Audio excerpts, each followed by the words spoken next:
for much of this hour, and gold at $1,316 an ounce today. Amazing as the dollar continues to be devalued. I wanted to get Dr. Doug Rokke on, and I appreciate him coming on so quick because we've seen this precedent set where 20 years ago, and even back to the 40s, the Pentagon said DU is deadly poisonous and radioactive and should only be used if the Soviets pour across in an invasion of Western Europe, because after a nuclear war has already started, you know, it's going to kill the troops down the line, but that's just what we're going to have to do. But starting in the Gulf War, they said, we'll use it in limited areas and try to clean it up. Then it killed and maimed most of those that cleaned it up. And now they just say, use it at proving grounds, use it everywhere. We've had troops calling in confirming. They don't even tell them. You know, the cases say wear gloves.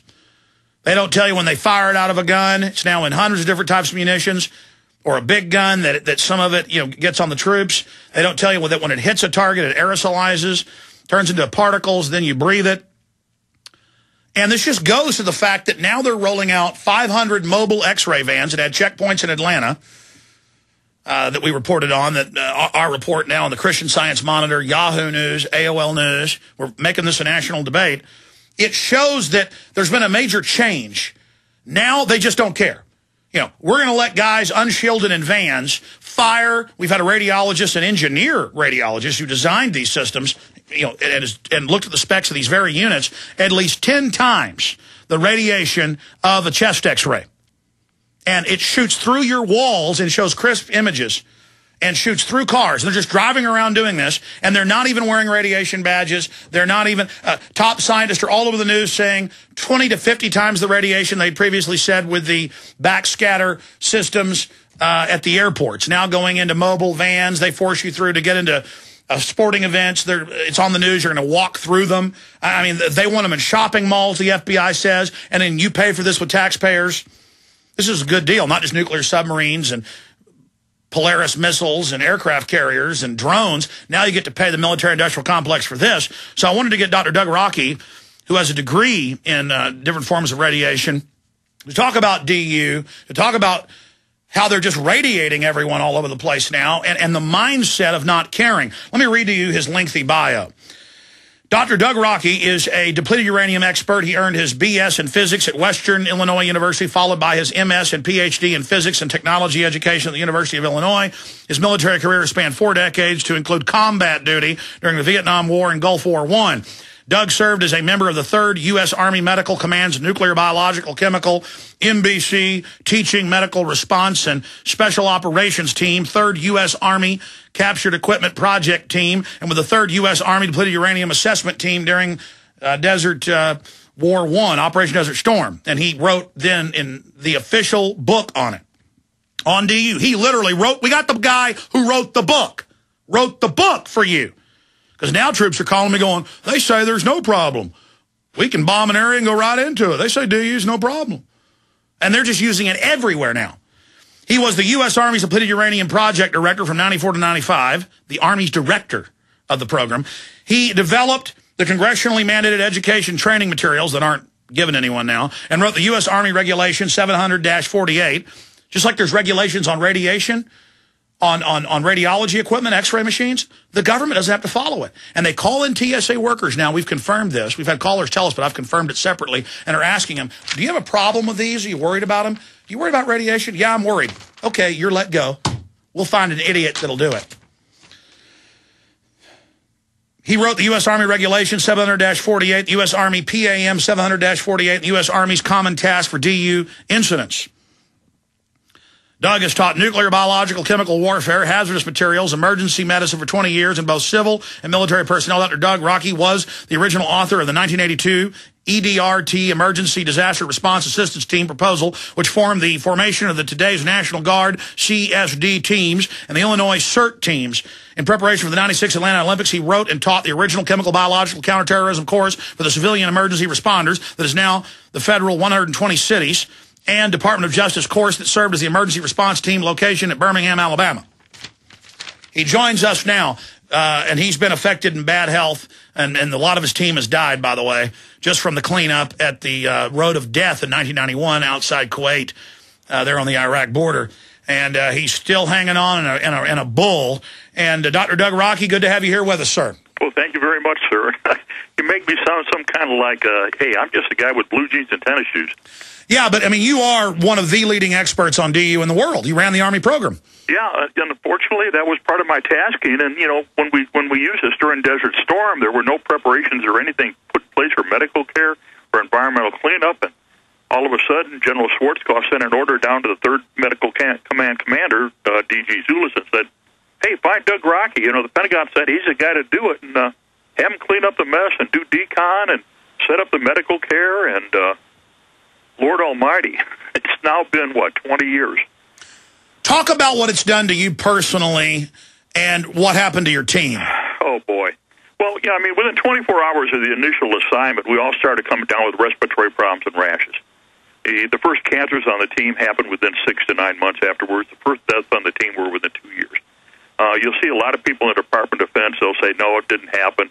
There's individuals out there today that try to stop all this information from getting out. They say it didn't happen, we weren't there. Well, we were there. The photographs, the video all prove it. You know, one of the things that was real interesting in 1998, Bill Clinton's Secretary of Defense staff, they all briefed him, all right? And they flat out told him, 8 years after the fact, they hadn't even notified anybody or set up medical care. So it goes on and on and on and on. And you wrote the book on what it does, but I mean, tell us what it did to you personally. Well, what first happened, we got the rash and the respiratory stuff. Within 2 to 3 years, as I'm going back on active duty as the director of the U.S. Army Depleted Uranium Project to write the training, the regulations, the cleanup procedures. The kidney problems are already there. Had probably 20 kidney surgeries. That's what the troops keep telling me. It messes up their kidneys and urinary tract. How many surgeries do you have, sir? About 20. 20? Okay, please continue. And then we had all the respiratory problems, calcified granulomas in the lungs, the radiation cataracts. I've already had the eye surgery in the left eye, and they're trying to postpone the eye surgery in the right eye because the surgery is just a nightmare, and it takes months and months of recovery, and it's so dangerous. Thing we've had happen, and again, I have more phone calls and emails on it again in the last 48 hours, is because of decalcification and dephosphorization of the bones in the teeth.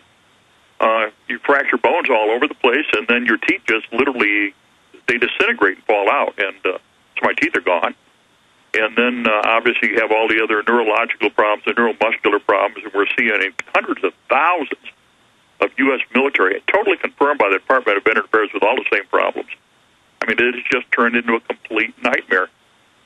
Members of my team developed cancer and died. We had a friendly fire guy, absolute friendly fire, Desert Storm 1 in a Bradley fighting vehicle. They're still, to this day, I got the message from him on the other day, okay? And he still was denied medical care after 20 years. 20 years that he was in a Bradley fighting vehicle where an Abrams gunner shot it up with a 120-millimeter DU round. He still can't get medical care. And then the widows of my guys that have died, they've just all but abandoned them. And now we just got numbers by the British Medical Journal and others, 14 times the regular cancer rate in Fallujah, 3 to 4 times in the troops that fought there. I mean, that is a nuclear war zone. And now they've gone from admitting DU's bad to just saying, everybody, have a party. It's fun. Well, that was part of the thing, because what was really crazy, in March of 1991, as I got this signed to do all this stuff, I was given 2 memorandum, and you've seen these memorandum before. One was called the Los Alamos Memorandum. The other one was sent, and that was written by Colonel Michael Zine from Los Alamos, New Mexico, the major labs there. And the other one was written by Colonel Greg Lyle from the Defense Nuclear Agency. These are the #1 bomb guys, okay? You don't get any higher than these are the experts. And in the Defense Nuclear Agency, it warned about all the serious health hazards, all the risks of political ramifications, the fact that we would deliberately contaminate air, water, and soil, leaving that contamination for eternity and can't be cleaned up. But then in the Los Alamos memo was a direct order to rely on our reports to sustain the use of uranium munitions by maintaining active proponency. And then in December of 1992, we started the U.S. Army Environmental Policy Institute study on depleted uranium, and that was co-located here at the University of Illinois in the U.S. Army Cyril Labs. That's their main Army research lab. And in that directive from December 1992, it said, well, do the study, guys. We know it's a health hazard. We can't clean it up. There's nothing we can do about the medical or environmental effects, but, hey, we're always going to use it. And it's been going on that way ever since. And now they've got proving grounds. Before it was, 10? Now it's hundreds. They're using it in Hawaii, Puerto Rico, Texas, near small towns. They're just, in fact, I've been talking to armorers and others. They now serve it out to the troops and don't even tell them it's DU. Well, one of the most interesting things about that, it's all over. We've got Kansas City is a mess. We've got up in all around New York, around the Falls, Niagara Falls, that whole area is a mess. We've got Puerto Rico is a mess. We've got England, Florida is a mess. The contamination is definitely out there in the Gulf. Now, what's been stirred up with all this current nightmare, I don't know. Hawaii has turned into a total mess, and the Army simply refuses to clean up Hawaii, even though they acknowledge it's there, even though the medical effects are known, they simply refuse to clean it up. And then the Nuclear Regulatory Commission just goes ahead and backs them up all the way. We have to understand, we have to get rid of the byproduct of our nuclear energy system, okay? So 99% of everything that goes into the system at Paducah, Kentucky, Oak Ridge, and Fort Smith, Ohio, to make reactor fuel or bomb stuff is pure waste. That's uranium hexafluoride. 99% by mass is pure waste.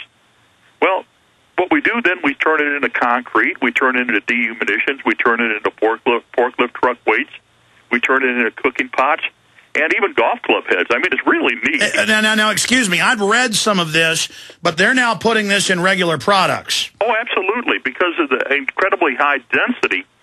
If you think about a golf club head, what you want is incredible high density to hit that ball and drive that ball a long ways. So they do that. And then the forklift trucks, you need incredibly high density. So you have a small volume but extremely high weight. So it's used in the back. And then for concrete, it's called DU-crete. You can buy it at the lumberyard. And again, what it does is strengthens and reinforces the concrete. You don't have to put the rebar in it because it's already got the metal in it. So that's actually true. This is sold at Home Depot. Probably different. I've never gone into Home Depot to buy it, but it's definitely sold on the market. You can get it and it's work with it. So we have all of this stuff, but then we continuously use these munitions because they're incredibly effective. Yeah, but let's first talk about the half-life of DU. Well, it's like billions and billions of years. Forget it. We have the radiological part of it, okay? And, we're looking at billions and billions of years to reduce even one half-life. Now, when this stuff is laying outside on the ground, it's not a real hazard, but once it gets in the body, the alpha, beta, and gamma emissions literally tear up the body and rip up the body because they're in direct contact, and now you have incredible radiological damage once it's inhaled, ingested, absorbed, or anything. Well, by the way, Doc, we did pull it up. It's 4.5 billion years. Isn't that wonderful? And this shows the mindset of these people. They want a carbon tax on carbon dioxide that plants breathe, but they're not worried about DU everywhere. One of the crazy things is, in preparation for Desert Storm, Colonel J. Edgar Wakayama, who is the director of the Operational Test and Evaluation Command for the whole Department of Defense, okay? He did a DU briefing. Now, he took a lot of the information I wrote and he put into it. And he totally confirmed all the health problems in it. When you pull up the actual briefing by him, the Pentagon briefing, thoroughly acknowledges alpha particle taken inside the body has large doses and hazard producing cell damage and cancer. Lung cancer is well documented. Well, that's what happened to my guys. The beta particle hazardous to skin and the lens of the eyes, incredible rashes. The damage to the lens of the eye, the radiation cataracts, again, has ripped my eyes apart. We look at all the continuing problems, all of the stuff, target organs, kidney, and the bone. And then when you got the bone, obviously you got the teeth, which just break out.